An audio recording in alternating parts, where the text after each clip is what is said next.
বাংলাদেশের মধ্যবিত্ত সমাজে এমন কাউকে খুঁজে পাওয়া যেত না যে নাকি ভাওয়াল সন্ন্যাসীর অলৌকিক কাহিনী শুনে বড় হয়নি। গল্পটা এমন, ভাওয়ালের মেজ কুমার অসুস্থ হয়ে পড়লে দার্জিলিংয়ে যান সুস্থ হওয়ার জন্য। একদিন ভাওয়ালের লোকজন জানল যে সেখানে তিনি মারা যান। সেখানে তাকে যথারীতি দাহ করা হয়েছে এবং তার স্ত্রী ও অন্যান্যরা তার মৃত্যুতে শেষকৃত্য করার জন্য ঘরে ফিরে এসেছেন। কিন্তু মৃত্যুর 12 বছর পর কুমার সন্ন্যাসীর বেশে ফিরে আসেন, কিন্তু রানী সন্ন্যাসীকে মেজকুমার বলে মানতে অস্বীকার করেন। মেজকুমার তার প্রাপ্য জমিদারি ফিরে পেতে মামলা করেন। ভাওয়াল মামলা সারা বাংলাদেশে তথা ভারতব্যাপী চাঞ্চল্য সৃষ্টিকারী ও 20 শতকের প্রচার মাধ্যমে অন্যতম আলোচিত ঘটনা। আমাদের আজকের ভিডিও সেই ভাওয়াল সন্ন্যাসী রাজার কাহিনী। আমরা মন গড়া ও প্রচলিত রসালো কাহিনী না বলে চেষ্টা করব তথ্যের ভিত্তিতে এই ঐতিহাসিক ঘটনার সত্য তুলে ধরতে।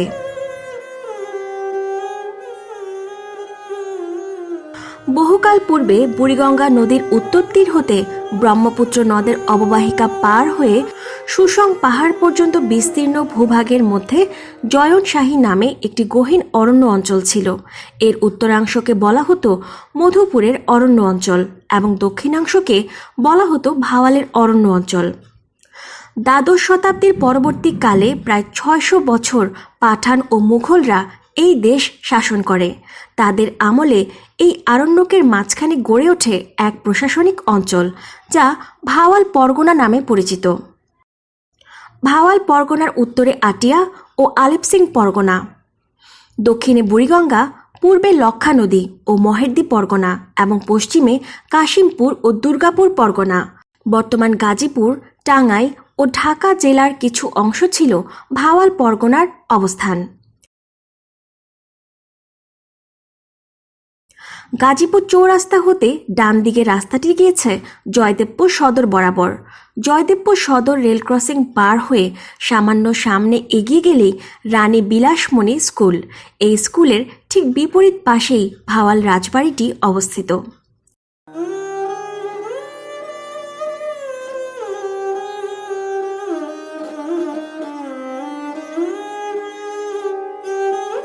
প্রায় 5 একর জায়গার উপরে কালে সাক্ষী হয়ে দাঁড়িয়ে আছে ঐতিহাসিক ভাওয়াল রাজবাড়ি। 1978 সালে এই রাজবাড়িটিকে জেলা পরিষদ ভবন হিসেবে ঘোষণা দেওয়া হলেও বর্তমানে জেলা প্রশাসকের কার্যালয় হিসেবে ব্যবহৃত হচ্ছে।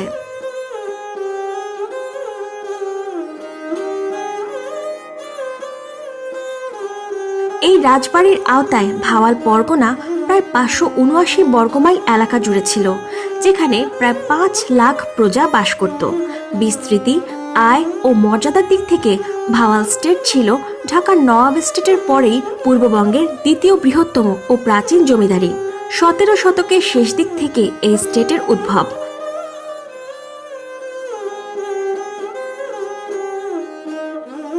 শ্রোত্রিয় ব্রাহ্মণ গোত্রভুক্ত এই রাজপরিবার 1878 সালে ব্রিটিশ সরকারের কাছ থেকে রায় ও রাজা খেতাব লাভ করে। রাজ্যের মূল কেন্দ্র জয়দেবপুর এবং এখানেই জমিদারি কাচারি বা রাজবাড়ি অবস্থিত। রাজা রাজেন্দ্র নারায়ণ রায় চৌধুরী 1901 সালের 26শে এপ্রিল মৃত্যুবরণ করেন। হিন্দু আইনানুসারে তার মৃত্যুর পর ভাওয়াল রাজ্য বা স্টেটের মালিক হন 3 পুত্র। কিন্তু কুমারগণ নাবালক থাকায় তাদের মা রানী বিলাসমণি দেবী ট্রাস্টি হিসেবে স্টেট পরিচালনার ভার গ্রহণ করেন। আর এই কারণে ভাওয়াল রাজ স্টেট একসময় রানী বিলাসমণি স্টেট নামে পরিচিতি লাভ করেছিল। 1907 সালের জানুয়ারি মাসে রানী বিলাসমণি মৃত্যুবরণ করেন। অতপর আমাদের গল্পের সেই সন্ন্যাসী রাজা রাজকুমার রমেন্দ্র নারায়ণ রায় ও আরো 2 ভাই মিলে এই জমিদারির দেখাশোনা করতেন। 3 কুমার সমান হিস্যায় ভাওয়াল স্টেটের মালিকানা প্রাপ্ত হন।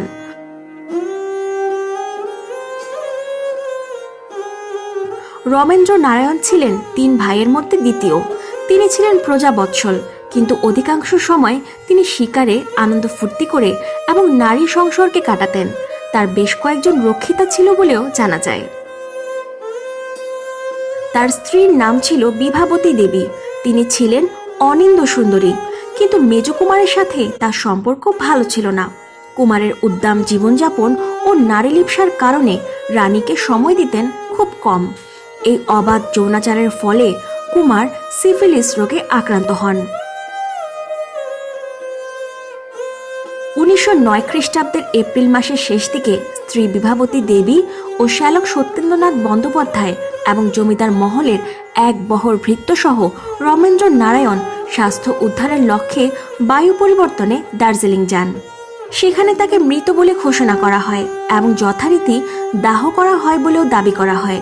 মেজ কুমারের মৃত্যুতে তার জমিদারের অংশের মালিক হন মেজ রানী বিভাবতী দেবী। তার পক্ষে তার ভাই সত্যেন্দ্রনাথ জমিদারি পরিচালনা করেন এবং বিভাবতী দেবী কলিকাতায় বিধবা বেশে জীবনযাপন করেন।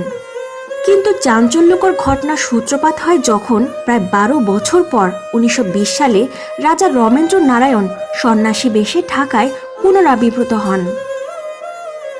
অনেকে তাকে শনাক্ত করলেও রাজা নিজের থেকে আপন পরিচয় দেননি। তিনি একথাও বলেননি যে তিনি ভাওয়াল রাজ্যের 3 অংশীদারের একজন। যারা তাকে চিনতে পেরেছিলেন তারা 1922 সালে তাকে ভাওয়ালে নিয়ে আসেন এবং তখনই তিনি আত্মপরিচয় ঘোষণা করেন।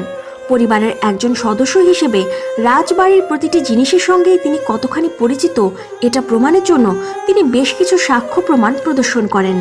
শেষ পর্যন্ত সন্ন্যাসী বিস্তারিত তথ্য প্রকাশ করে বলেন যে তিনি ভাওয়াল রাজ্যের 1/3 মালিক, কিন্তু তার পরিবার সঙ্গে সঙ্গে এই দাবি নাকচ করে দেয় এবং সন্ন্যাসী বেশি রমেন্দ্রকে একজন বিপজ্জনক মিথ্যা দাবিদার হিসেবে গণ্য করে। রাজপরিবার এই ভণ্ড নাগা সন্ন্যাসীর হাত থেকে তাদের রক্ষা করার জন্য সরকারের নিকট অনুরোধ জানায়। রমেন্দ্রর কলকাতা নিবাসী স্ত্রী সন্ন্যাসীকে তার স্বামী হিসেবে মেনে নিতে বারবার অস্বীকৃতি জানান। আপোষে সমস্যার সমাধানের সকল প্রয়াস ব্যর্থ হলে 1930 সালের এপ্রিলের 24 তারিখে ভাওয়াল সন্ন্যাসীর আইনজীবীরা বিভাবতী দেবী ও অন্যান্য মালিকদের বিরুদ্ধে ভাওয়াল রাজবাড়ির সম্পত্তির অধিকার চেয়ে মামলা করেন।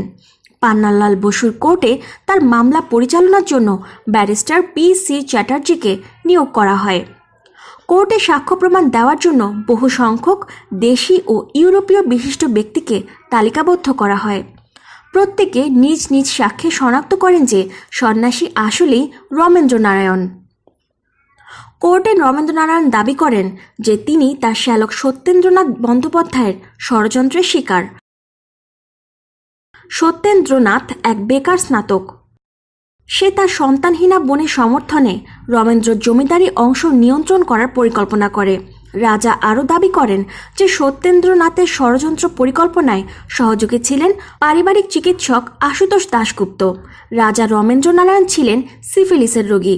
রোগমুক্তির কথা বলে তারা তাকে ষড়যন্ত্রমূলকভাবে দার্জিলিংয়ে নিয়ে যায়।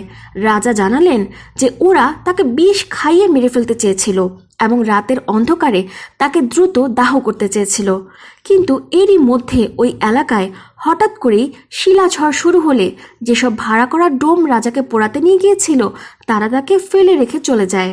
ওই সময় একদল নাগা সন্ন্যাসী শ্মশানের পাশ দিয়ে যাচ্ছিল। তারা রাজাকে অজ্ঞান অবস্থায় পড়ে থাকতে দেখে। সন্ন্যাসীরা তাদের ডেরায় রাজাকে বহন করে নিয়ে যায় এবং তাদের সেবা শুশ্রূষায় রাজা আরোগ্য লাভ করেন। উভয় পক্ষ থেকে কয়েকশো সাক্ষী হাজির করা হয়। তাদের অনেকের সাক্ষ্য ছিল পরস্পর বিরোধী। বিবাদী পক্ষ কুমারের বোন জ্যোতির্ময়ী দেবীকে জেরা করা হয়। তিনি সন্ন্যাসীর পক্ষে ছিলেন এবং দাবি করেন সন্ন্যাসী কুমার। তিনি আরও দাবি করেন সন্ন্যাসীর চেহারায় তাদের বংশের ছাপ রয়েছে এবং সন্ন্যাসী বাংলা বলতে পারেন। বাদীপক্ষ কুমারের স্ত্রী বিভাবতী দেবীকে জিজ্ঞাসাবাদ করে। বিভাবতী দেবী কুমারের চেহারার সঙ্গে সন্ন্যাসীর কোনো মিল নেই বলে দাবি করেন।